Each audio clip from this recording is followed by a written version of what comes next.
नमस्कार, मी दिनेश कांजी. आपण बघताय न्यूजडंका. अमेरिकेचे राष्ट्राध्यक्ष डोनाल्ड ट्रम्प चीनमध्ये दाखल झालेले आहेत. 2017 नंतर त्यांचा हा दुसरा चीन दौरा. परंतु त्यावेळीची परिस्थिती आणि यंदाची परिस्थिती याच्यामध्ये जमीन आसमानचं अंतर आहे. इराण युद्धामुळे अमेरिकेची बाजू प्रचंड कमकुवत झालेली आहे.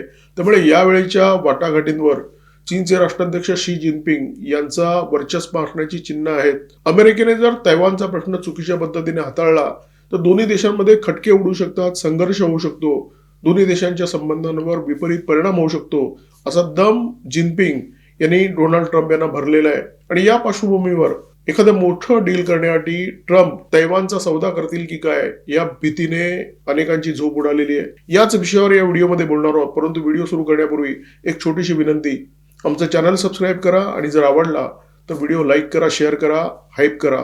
सध्याचं जग हे सेमीकंडक्टर चिपचं जग आहे. हे जग सेमीकंडक्टर चिपमुळे चालतंय. जर सेमीकंडक्टर चिप नसतील तर हे जग ठप्प होऊ शकतं. जगामध्ये ज्या प्रगत सेमीकंडक्टरच्या चिप बनवले जातात त्यापैकी एकट्या तैवानमध्ये 90% चिपची निर्मिती होते. जागतिक सेमीकंडक्टरची जी बाजारपेठ आहे, विशेष करून प्रगत चिपची, त्याच्यामध्ये तैवानचा वाटा 90% आहे. त्यामुळे तैवानचा कब्जा चीनकडे जाणं ही जगाच्या दृष्टीने परवडणारी बाब नाहीये. 2025च्या डिसेंबर महिन्यामध्ये अमेरिकेने तैवानला $11 अब्ज शस्त्रविक्री करण्याची घोषणा केली होती. आणि ही जी घोषणा आहे ती ट्रम्प यांच्या भेटीतला मुख्य अडथळा बनली होती. तैवान विषयीच्या चीनच्या प्रवक्त्या झँग हान यांनी स्पष्ट शब्दामध्ये सांगितलेलं आहे, तैवान हा आमचा अविभाज्य भाग आहे आणि त्यामुळे कोणत्याही देशाने तैवानबरोबर लष्करी संबंध प्रस्थापित करणं किंवा तैवानला कोणत्याही प्रकारची शस्त्रविक्री करणं आम्हाला मान्य नाहीये. आणि आमची ही जी भूमिका आहे ती अत्यंत ठाम भूमिका आहे आणि अपरिवर्तनीय भूमिका आहे. काही दिवसापूर्वी रॉयटर्स या वृत्तसंस्थेने एक बातमी दिली होती आणि त्याच्यामध्ये असं म्हटलं होतं की चीन दौऱ्यावरून परतल्यानंतर डोनाल्ड ट्रम्प पुन्हा एकदा तैवानला आणखी $14 अब्ज शस्त्रविक्री करण्याची घोषणा करू शकतील. आता प्रत्यक्षात ही घोषणा होते की होत नाही हे या दौऱ्याच्या यशावर अवलंबून आहे. म्हणजे हा दौरा कुणाच्या बाजूने झुकतो, अमेरिकेच्या बाजूने की चीनच्या बाजूने. 2017 मध्ये जेव्हा ट्रम्प चीनमध्ये आले होते तेव्हा परिस्थिती वेगळी होती. अमेरिकेची बाजू चढी होती. सध्या इराणचं युद्ध सुरू आहे. हॉर्मुझच्या समुद्रधनीमध्ये प्रचंड मोठा तणाव आहे आणि त्यामुळे अमेरिका दबावाखाली आहे. अमेरिकेचं अर्थकारण इराण युद्धामुळे रक्तबंबाळ होत आहे. अमेरिकेच्या अर्थकारणाचा डळमळीत झालेला डॉलर अधिकच कमकुवत होतोय. अमेरिकेला या युद्धाचा खर्च सोसवत नाहीये, अशा प्रकारचं चित्र आहे. आणि जोपर्यंत चीन इराणच्या पाठीशी ठामपणे उभा आहे तोपर्यंत हा युद्धाचा तिढा संपणार नाही हे ट्रम्प यांना ठाऊक आहे. इराणला सुद्धा हे ठाऊक आहे. चीनला फोडल्याशिवाय इराण युद्ध संपत नाही. एकदा इराण आणि चीन बाजूबाजूला झाले की मग इराणला दाबणं सोपं होईल हे ट्रम्प यांना माहिती आहे. ट्रम्प यांना चीनच्या मदतीची गरज आहे. चीनला सुद्धा हे ठाऊक आहे की अमेरिकेला आपली गरज आहे आणि त्याच्यामुळे या वाटाघाटींवर इराणचं एक सावट निश्चितपणे आहे. दुसरं सावट अर्थातच तैवानचं असेल. ट्रम्प यांनी चीनच्या विरोधात 145% टेरिफ लादलं होतं. परंतु या टेरिफचा बुऱ्या वाजवला अमेरिकेच्या सर्वोच्च न्यायालयाने. अमेरिकेच्या सर्वोच्च न्यायालयाने ट्रम्प यांनी जगातील अनेक देशांवर लादलेलं टेरिफ बेकायदा ठरवलेलं आहे आणि त्याच्यामुळे ट्रम्प यांच्या हाती या वाटाघाटीमध्ये असलेलं एक अत्यंत हुकमाचं पान निसटलेलं आहे. जर टेरिफ कायम असतं तर ट्रम्प कदाचित वाटाघाटीमध्ये या टेरिफ कार्डचा वापर करू शकले असते. परंतु त्यांच्या दुर्दैवाने हे टेरिफ कार्ड आज त्यांच्या हाती नाहीये आणि त्याच्यामुळे चीनचा आत्मविश्वास वाढलेला आहे. वैबो हा चीनचा सोशल मीडिया आहे. चीननी स्वतः निर्माण केलेला सोशल मीडिया. ट्रम्प यांच्या चीन भेटीचे पडसाद जर या सोशल मीडियावर उमटले नसते तरच नवल होतं. 2017 मध्ये सुद्धा ते उमटले होते, परंतु यावेळी थोडासा फरक आहे. 2017 मध्ये ट्रम्प यांच्या चीन भेटीबद्दल प्रचंड कुतूहल होतं. त्यांच्या व्यक्तिमत्वाबद्दल कुतूहल होतं. ट्रम्प हे एक अत्यंत सडेतोड नेते आहेत अशा प्रकारची प्रशंसा चीनी सोशल मीडियावर होत होती. यावेळी मात्र ट्रम्प टवाळीचा विषय बनलेले आहेत. जगातील अत्यंत बेभरोशाचा आणि कमकुवत नेता अशा प्रकारे चीनी सोशल मीडियावर ट्रम्प यांची चर्चा सुरू आहे. चीनी सोशल मीडियावर डोनाल्ड ट्रम्प यांना चुआन जियांगो ही उपाधी बहाल करण्यात आलेली आहे.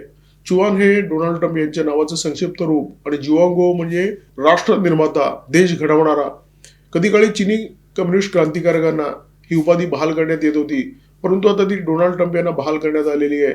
परंतु क्रांतिकारकांना ही उपाधी बहाल करताना त्याच्यामागे आदराची भावना होती आणि डोनाल्ड ट्रम्प यांना हे नाव देताना त्याच्यामागे टवाळी आहे, उपहास आहे, त्याच्यामध्ये विरोधाचा भाग आहे. मेक अमेरिका ग्रेट अगेन ही डोनाल्ड ट्रम्प यांची घोषणा आहे. परंतु त्यांच्या करणीमुळे मेक चीन ग्रेट अगेन हे धोरण प्रत्यक्षात राबवण्यात येत आहे. अशा प्रकारची डोनाल्ड ट्रम्प यांची टवाळी करण्यात येते. डोनाल्ड ट्रम्प यांच्या धोरणामुळे अमेरिका कमकुवत झालेला आहे. त्याचा फायदा चीनला होतोय. म्हणून चीनचे जे लोक आहेत ते डोनाल्ड ट्रम्प यांना चीनचा राष्ट्रनिर्माता किंवा चीन हा देश घडवणारा नेता अशा प्रकारे त्यांचा उपहास करतायत, अशा प्रकारे त्यांची टवाळी करतायत. आणि अशाच आशयाच्या मेसेजचा चीनी सोशल मीडियावर अक्षरशः पूर आलेला आहे. 90च्या दशकापासून अमेरिकेने चीनमध्ये मोठ्या प्रमाणामध्ये भांडवल ओतलं, चीनला मोठं केलं. चीनचं जे अर्थकारण आहे ते मजबूत करण्यामध्ये अमेरिकी कंपन्यांची खूप मोठी भूमिका आहे.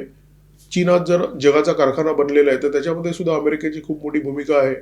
अमेरिकेने आपल्या देशामध्ये जे उत्पादन होतं ते बंद करून ते उत्पादन नेलं चीनमध्ये आणि चीनमध्ये स्वस्तात माल निर्माण करून त्याला अमेरिकेची बाजारपेठ उपलब्ध करून दिली. परंतु तोच चीन आज अमेरिकेला डोळे वटारून दाखवतोय. 2017 जेव्हा डोनाल्ड ट्रम्प चीनमध्ये गेले होते तेव्हा चीनने अत्यंत मवाळ भाषेमध्ये त्यांना तैवानबद्दल सांगितलं होतं की आमच्या वन चायना पॉलिसी या धोरणाचा तुम्ही सन्मान करा. परंतु आता शी जिनपिंग जे चीनचे राष्ट्राध्यक्ष आहेत ते अक्षरशः ट्रम्प यांना दमदाटी करतायत. ते असं म्हणतात की तैवानच्या प्रश्नाबाबत तुम्ही जर वेगळी काहीतरी भूमिका घेतलीत, तुम्ही तैवानचा प्रश्न वेगळ्या पद्धतीने हाताळण्याचा प्रयत्न केलात तर दोन्ही देशांमध्ये संघर्ष होऊ शकतो आणि आपले संबंध अत्यंत रसातळाला जाऊ शकतात. म्हणजे चीनची ही जी भूमिका आहे, चीनचे हे जे परराष्ट्र धोरण आहे ते जबरदस्त आहे. अमेरिकेसारख्या शक्तिशाली देशाच्या राष्ट्रप्रमुखाला आपल्या देशामध्ये बोलवायचं, त्याचं जंगी स्वागत करायचं, त्याला खाऊ पिऊ घालायचं, त्याला सन्मान द्यायचा आणि नंतर त्याला दरडावायचं की तैवान प्रश्नी जर तू हायगाय करण्याचा प्रयत्न केलास, तैवान प्रश्नी तुम्ही जर वेगळी भूमिका घेण्याचा प्रयत्न केलात तर तुमचं काही खरं नाहीये. आणि अमेरिकेची परिस्थिती इराण युद्धामुळे इतकी वाईट झालेली आहे. अमेरिकेला कोणत्याही परिस्थितीमध्ये इराण युद्धाच्या प्रकरणातून आपली मानगूट सोडवायची आहे आणि ही मानगूट चीनच्या मदतीने सोडवता येईल हे अमेरिकेला ठाऊक आहे. त्यामुळे कदाचित अशी शक्यता आहे की तैवानचा बळी देऊन किंवा तैवानचं अहित करून ट्रम्प चीन बरोबर काहीतरी एखादं डील करतील आणि इराण युद्धाच्या प्रकरणातून आपली मान सोडवण्याचा प्रयत्न करतील. परंतु तैवानचा हात सोडणं अमेरिकेसाठी सहज शक्य नाहीये. कारण 1979 मध्ये अमेरिकेच्या संसदेमध्ये तैवान रिलेशन ऍक्ट हा कायदा मंजूर करण्यात आला आणि या कायद्याच्या अंतर्गत अमेरिकेने तैवानच्या संरक्षणाची हमी दिली. आणि सगळ्यात महत्वाची बाब म्हणजे अमेरिकेमध्ये पक्ष कोणताही असो, डेमोक्रॅट्स असो किंवा रिपब्लिकन असो, या दोन्ही पक्षामध्ये तैवानचे समर्थक खूप मोठ्या संख्येने आहेत. त्यांना असं वाटतं की तैवान हा स्वतंत्र राहावा, तैवानचं अस्तित्व स्वतंत्र राहावं. त्याच्यामुळे जर डोनाल्ड ट्रम्प यांना तैवानचा हात सोडायचा असेल, चीनची कड घ्यायची असेल तर त्यांना अमेरिकी संसदेमध्ये कायदा बदलावा लागेल आणि अमेरिकेच्या लोकप्रतिनिधींचा त्याला कडाडून विरोध होण्याची शक्यता आहे. आणि असंही तैवानचा कब्जा चीनच्या हाती जाणं हे अमेरिकेला परवडणार नाही. ना आर्थिकदृष्ट्या परवडणार ना सामरिकदृष्ट्या परवडणार. कारण जगामध्ये सेमीकंडक्टरच्या ज्या प्रगत चिप बनतात, जगाची जी प्रगत चिपची बाजारपेठ आहे त्याच्यामध्ये 90% वाटा एकट्या तैवानचा आहे आणि त्याच्यामध्ये सर्वाधिक वाटा तैवानच्या TSMC या कंपनीचा आहे. जर तैवान चीनकडे जातो तर या सेमीकंडक्टरच्या चिपसाठी अमेरिकेला कायम चीनच्या समोर हात जोडून उभं राहावं लागेल. आणि हे अमेरिका फर्स्ट हे जे धोरण आहे डोनाल्ड ट्रम्प यांचं, त्या धोरणाच्या अत्यंत विपरीत असेल आणि त्याच्यामुळे तैवानचं अस्तित्व स्वतंत्र राहणं हे अमेरिकेच्या फायद्याचं आहे. तैवानचं हित जपणं अमेरिकेच्या फायद्याचं आहे. तैवानच्या मुद्द्यावरून चीन हटणार नाही ही गोष्ट अत्यंत स्पष्ट आहे. त्यामुळे 4 पावलं मागे ट्रम्प यांना जावं लागणार आहे. ट्रम्प कदाचित चीनला असं सांगू शकतात की तैवानला आम्ही जो शस्त्र पुरवठा करतो त्याच्यामध्ये थोडीशी आम्ही कपात करू किंवा अशा प्रकारचं आश्वासन ज्यामुळे शी जिनपिंग थोडेसे थंड होतील आणि अमेरिकेला एखादं मोठं डील देतील किंवा इराण युद्धामध्ये मध्यस्थी करायला तयार होतील किंवा इराणची साथ सोडतील आणि हे युद्ध संपवण्यासाठी अमेरिकेची मदत करतील.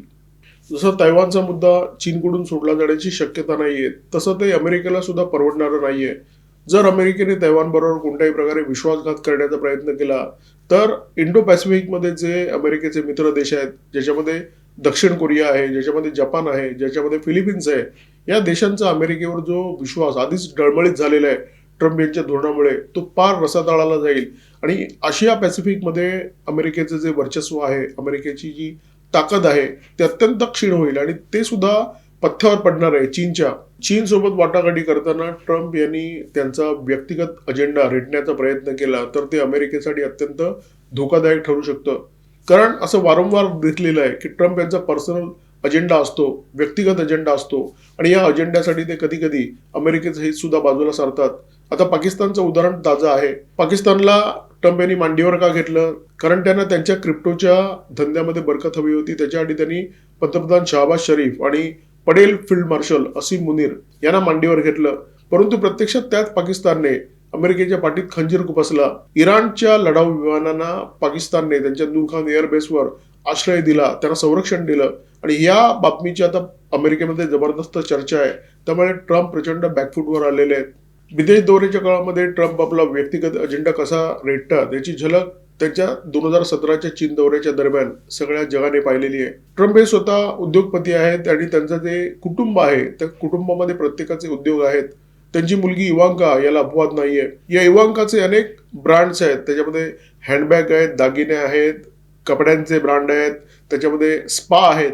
तर या ब्रँडना चीनकडून ट्रेडमार्क मिळावा याच्यासाठी ट्रम्प अनेक वर्ष प्रयत्न करत होते, परंतु त्यांना यश येत नव्हतं. त्यांच्या 2017च्या बेजिंग दौऱ्याच्या दरम्यान, त्या दौऱ्याच्या आधी आणि त्या दौऱ्याच्या नंतर इवांकाच्या अनेक ब्रँडना चीनकडून ट्रेडमार्क देण्यात आले आणि त्याची संख्या जवळजवळ 13 ते 18च्या दरम्यान आहे. म्हणजे कतार दौऱ्याच्या दरम्यान तुम्हाला माहिती आहे, कतारच्या सरकारने ट्रम्प यांना एक बोईंग विमान भेट म्हणून दिलं होतं. ट्रम्प यांना कसं खुश करायचं हे जागतिक नेत्यांना व्यवस्थित कळलेलं आहे. चीनला ते बरंच आधी कळलं होतं. त्यामुळे 2017मध्ये इवांकाच्या विविध ब्रँडना ट्रेडमार्क देऊन चीनने ट्रम्प यांना खुश करण्याचा प्रयत्न केला होता. आणि चीन जर ट्रम्प यांना खुश करतोय तर ट्रम्प यांची सुद्धा जबाबदारी बनते की त्यांनी सुद्धा चीनला खुश केलं पाहिजे. किंबहुना चीनने त्याच अपेक्षेने ट्रम्प यांच्या कन्येला त्या सवलती, ते ट्रेडमार्क दिले होते. आता दोन्ही बाजूंनी अशा प्रकारे भरपूर साखरपेरणी केली जाण्याची शक्यता आहे, जेणेकरून आपल्याला फायदा होईल. परंतु जर या वाटाघाटी फिसकटल्या, जर या वाटाघाटी अपयशी ठरल्या, ज्याची शक्यता जास्त आहे, कारण ट्रम्प हे अत्यंत अहंकारी नेते आहेत, ट्रम्प हे अत्यंत बेभरोसेचे नेते आहेत, सनकी नेते आहेत. त्याच्यामुळे या वाटाघाटीतून काही निष्पन्न होईल याची शक्यता खूप कमी आहे. पण ट्रम्प घोषणा बऱ्याच करतील, प्रत्यक्षात त्यांच्या पदरात काही पडेल किंवा अमेरिकेच्या पदरात काही पडेल याची शक्यता खूप कमी आहे. आणि जर या वाटाघाटी फिसकटल्या तर अमेरिकेचे आणि चीनचे जे संबंध आहेत त्याची सुरुवात पुन्हा एकदा शून्यापासून करावी लागेल. म्हणजे पुन्हा एकदा शक्यता अशी आहे की चीन रेअर अर्थ मिनरलची जी निर्यात अमेरिकेला होते ती निर्यात रोखण्याचा प्रयत्न करेल, ज्याच्यामध्ये गॅलियम आहे, जर्मेनियम आहे, हे जे दोन महत्वाचे रेअर अर्थ आहेत ज्याची निर्यात चीनने रोखली होती. तोच प्रकार पुन्हा एकदा चीनकडून होण्याची शक्यता आहे आणि याचा फटका अमेरिकी उद्योगांना बसण्याची शक्यता आहे. त्याच्यामध्ये स्मार्टफोनची निर्मिती, लॅपटॉपची निर्मिती, तुमची क्षेपणास्त्र, तुमची रडार यंत्रणा, अनेक गोष्टींच्या निर्मितीवर याचा परिणाम होऊ शकतो. ट्रम्प यांनी चीनच्या विरोधात टेरिफ युद्ध सुरू केल्यानंतर चीनने सुद्धा अमेरिकेला त्याच भाषेमध्ये उत्तर दिलं होतं. चीनने अमेरिकेकडून सोयाबीन आणि मका घेणं बंद केलं होतं. चीनने अमेरिकेच्या बोईंग या कंपनीबरोबर एक खूप मोठा करार केला होता. अब्जावधी डॉलरचा हा करार होता. हा करार लुमकळून ठेवण्यात आला. चीनने अमेरिकेला असं आश्वासन दिलं होतं की आम्ही तुमच्याकडून खूप मोठ्या प्रमाणात नैसर्गिक वायूची खरेदी करू.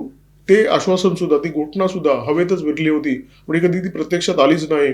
टेरिफ वॉरमुळे रुळावरून घसरलेले हे जे सगळे सौदे आहेत ते पुन्हा एकदा प्रत्यक्षात आणण्यासाठी ट्रम्प प्रचंड उत्सुक आहेत. उत्सुक नाही, उतावळे आहेत. त्यांना कोणत्याही परिस्थितीमध्ये हे सौदे करून घ्यायचे आहेत. त्यांना अमेरिकी कंपन्यांचं भलं करायचं आहे. त्यांना अमेरिकी कंपन्यांसाठी चीनकडून खूप मोठ्या डील घ्यायचे आहेत. आणि त्याच्यामुळे त्यांचं एअरफोर्स वन जेव्हा चीनमध्ये उतरलं तेव्हा त्या एअरफोर्स वनमध्ये अनेक बडे उद्योगपती होते, म्हणजे इलॉन मस्क पासून सगळेच आहेत. ट्रम्प खूप मोठ्या अपेक्षा घेऊन चीनमध्ये गेलेले आहेत. त्यांना चीनकडून बरंच काही हवं आहे. परंतु चीन सुद्धा अत्यंत बेरक्या आहे. आवळा देऊन कोहळा काढायचा ही चीनची नीती आहे.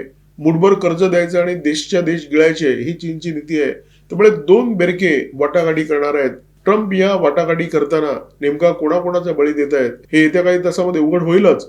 परंतु या दोन देशांमध्ये जे काही होईल, या वाटाघाटीमध्ये जे काही बाहेर येईल त्याचे परिणाम सगळ्या जगावर होणार आहेत, ही बाब मात्र निर्विवाद आहे. या व्हिडिओमध्ये तुर्तास इथेच थांबतोय. व्हिडिओमध्ये माझ्यासोबत होते cameraman methyl Kadam, video editor Ajay Shelke. Video जर आवडला असेल तर लाईक करा, शेअर करा, कॉमेंट बॉक्समध्ये व्यक्त व्हा, सबस्क्राईब करा न्यूज डंका आणि बेल आयकॉन दाबायला विसरू नका. नमस्कार, धन्यवाद.